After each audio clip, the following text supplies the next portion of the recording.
నమస్తే 99 టీవీకి స్వాగతం. నేను Ravishankar Villa. AP deputy CM Janasena అధినేత పవన్ కళ్యాణ్కు అరుదైన గౌరవం లభించింది. తాజాగా కర్ణాటకలోని ఉడిపి శ్రీకృష్ణ మఠంలో నిర్వహించిన లక్ష కంఠ గీతగాన కార్యక్రమం ముగింపు వేడుకలకు హాజరయ్యారు పవన్ కళ్యాణ్. నెల రోజులుగా కొనసాగిన ఈ మహోత్సవానికి అనేక ప్రాంతాల నుంచి భక్తులు వచ్చి పాల్గొన్నారు.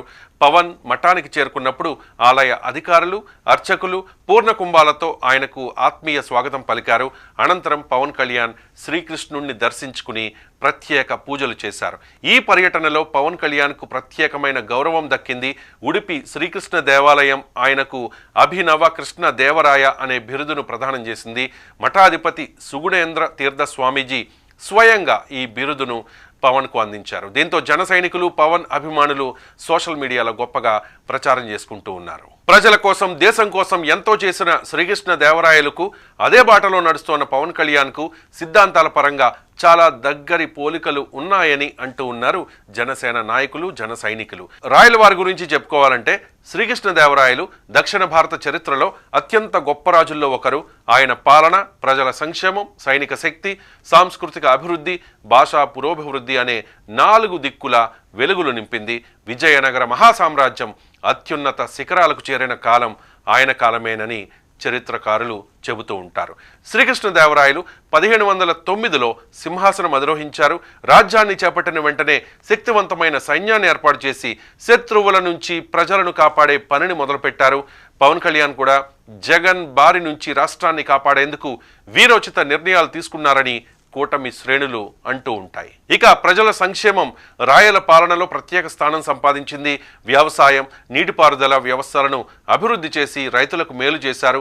కాలువలు, చెరువులు తవ్వించి నీటి కొరత ఉన్న ప్రాంతాల్లో పంటలు పండేలా చేశారు. పేదలను ఆదుకునే విధంగా పన్నుల్ని సరిచేసి రాజ్యంలో భారాన్ని తగ్గించారు. ప్రజలు సుఖంగా ఉండాలని, దేశం బలంగా ఉండాలని కోరుకున్నారు శ్రీకృష్ణదేవరాయలు. పవన్ కళ్యాణ్ కూడా రైతుల కోసం ఎంతో చేశారు. కౌలు రైతులకు కోట్ల రూపాయలు సహాయం చేశారు. ఇక మన సంస్కృతి, కళల అభివృద్ధికి శ్రీకృష్ణదేవరాయలు అందించిన సేవలు చిరస్థాయిగా నిలిచిపోయాయి. ఆయన కాలంలో తెలుగు, సంస్కృతం రెండిట్లోనూ సాహిత్యం అత్యున్నత స్థాయికి చేరుకుంది. తెలుగు కవులను ఆశ్రయించి అష్టదిగ్గజాలు అనే 8 మంది మహాకవులను ప్రోత్సహించారు. ఆముక్తమాల్యద అనే గొప్ప కావ్యాన్ని రచించి సాహిత్యంపై తన ప్రేమను చూపించారు శ్రీకృష్ణదేవరాయలు. పవన్ కళ్యాణ్కు కూడా సాహిత్యం అంటే పిచ్చి, పుస్తకాలంటే ప్రాణం.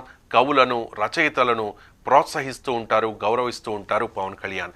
ఇక రాయల కాలంలో ఆలయాల నిర్మాణం, దేవాలయ కళ, శిల్ప కళలు మరింత అభివృద్ధి చెందాయి. పవన్ కళ్యాణ్ కూడా దేవాలయాల అభివృద్ధికి కృషి చేస్తూ ఉన్నారు. నిత్యం ఆధ్యాత్మిక మార్గంలో పయనిస్తూ సనాతనవాదాన్ని బలపరుస్తూ ఉన్నారు. పాలనలో రాయలవారు ప్రజల సంక్షేమం కోసం పాటుపడ్డారు. పవన్ కళ్యాణ్ కూడా ప్రజల కోసం సిన్సియర్గా వర్క్ చేస్తూ ఉన్నారు. ఇలా అన్ని విధాలుగా శ్రీకృష్ణదేవరాయలతో సారూప్యత ఉన్న పవన్ కళ్యాణ్కు అభినవ కృష్ణ దేవరాయ బిరుదు దక్కడం పట్ల సర్వత్రా హర్షాతిరేకాలు వ్యక్తమవుతున్నాయి. కొన్నిసార్లు రావడం లేట్ అవ్వచ్చేమో కానీ రావడం మాత్రం పక్కా. పవన్ కళ్యాణ్ డైలాగే ఇది. ఆయన ప్రత్యక్ష రాజకీయాల్లోకి త్వరగానే వచ్చారు, కానీ అధ్యక్ష అని పిలవడానికి 10 ఏళ్లు యుద్ధమే చేశారు. ఆయన శక్తి, సామర్థ్యం ఏంటో ప్రత్యర్థులకు తెలుసు. అందుకే పేదలకు నీడలా నిలబడదామనుకున్న చెట్టులాంటి పవన్ను పడగొట్టాలనుకున్నారు. వ్యక్తిగత విమర్శలతో పవన్ హృదయాన్ని ముక్కలుగా కోయాలనుకున్నారు. దత్తపుత్రుడనే మాటలతో దాడి చేశారు. నాటి ముఖ్యమంత్రి జగన్ నుంచి వైసీపీ కార్యకర్తల వరకు ప్రతి ఒక్కరూ మేకుల్లాంటి మాటలతో మానసికంగా కుంగదీయాలనుకున్నారు, మానసిక అత్యాచారం చేశారు. కానీ పవన్ ఉక్కు సంకల్పం ముందు అవన్నీ మొక్కలయ్యాయి. జనమే ప్రభంజనమై జనసేనను 100% స్ట్రైక్ రేట్తో గెలిపించారు పవన్ కళ్యాణ్. సూట్ కేసులతో డబ్బులు పట్టుకుని ఇంటి ముందు నిలబడే నిర్మాతలు, విలాసవంతమైన జీవితం, ఫారెన్ ట్రిప్పులు ఇవేవి పవన్ కళ్యాణ్కు సంతృప్తినివ్వలేదు. ఎక్కడికి వెళ్ళినా, ఏ సినిమా చేస్తున్నా ఒక్కటే ఆలోచన, తనని ఆరాధించే, అభిమానించే వారి కోసం ఏదైనా చెయ్యాలి అని. అందుకు ప్రజాక్షేత్రమే తనకు సరైన వేదిక అని భావించారు పవన్. రాజకీయాల్లోకి ప్రవేశించడం అంటే పులి మీద స్వారీ చేయడం. దాన్ని చాలా దగ్గర నుంచి చూశాడు సేనాని. తనది సుదీర్ఘ రాజకీయ ప్రయాణమని తెలుసు. నేరుగా రాజకీయ రణక్షేత్రంలోకి దిగితే ఏం జరుగుతుందో కూడా తెలుసు. అందుకే అప్పుడే ఆవిర్భవించిన ఆంధ్రప్రదేశ్కు అనుభవజ్ఞుడైన పాలకుడు కావాలనే ఉద్దేశంతో టీడీపీ అధినేత చంద్రబాబుకు మద్దతు తెలిపారు. ఎన్డీఏతో మైత్రిని కొనసాగించారు. 2019లో విడిపోయిన రాష్ట్రం కోసం 2024 నాటికి మళ్లీ కూటమి కట్టారు పవన్ కళ్యాణ్. ఏపీ రాజకీయాలను 2024 ఎన్నికలు కీలకమైన మలుపు తిప్పాయి. ఈ ఎన్నికల్లో టీడీపీ, జనసేన, బీజేపీలు కలిసి పోటీ చేయడంలో పవన్ కళ్యాణ్ కీలక పాత్ర పోషించారు. ప్రభుత్వ వ్యతిరేక ఓటు చేలకూడదనుకున్న భావనతో చాలా కాలం నుంచే బీజేపీతో అనుబంధం కొనసాగిస్తూనే రాష్ట్రంలో కూడా కూటమిగా పోటీ చేయాలనే ఆలోచనను బలంగా ముందుకు తీసుకెళ్లారు. సిద్ధాంతాల పరంగా తేడాలున్నప్పటికీ ప్రజలు ఎదుర్కొంటున్న కష్టాలు ముఖ్యమని భావించి కూటమి నిర్ణయాన్ని ముందుకు నడిపించారు. పవన్ చేసిన ప్రయత్నాల ఫలితంగానే ఆంధ్రప్రదేశ్లో ఎన్డీఏ కూటమి అధికారంలోకి వచ్చింది. పొత్తు సమయంలో పవన్ కళ్యాణ్కి ఎక్కువ సీట్లు అడిగే అవకాశం ఉన్నప్పటికీ రాష్ట్రం కోసం వెనక్కు తగ్గారు. ఎక్కడ పోటీ చేస్తే గెలుపు సాధ్యమవుతుందో, ఎక్కడ తగ్గాలో స్పష్టంగా తెలుసుకునే నిర్ణయాలు తీసుకున్నారు. తన డిమాండ్లు పెంచి కూటమిని ఇబ్బందుల్లో పెట్టకుండా వెనక్కి తగ్గారు. జనసేన శ్రేణులు కొంత నిరాశ చెందినప్పటికీ పవన్ కళ్యాణ్ వారికి ధైర్యం చెప్పారు. గెలుపు శాతం ముఖ్యంగాని సీట్ల సంఖ్య కాదు అని బలంగా చెప్పారు. ముందుగా రాష్ట్ర రాజకీయాల్లో తన పార్టీ స్థానం బలపడాలని లక్ష్యంగా పెట్టుకున్నారు పవన్.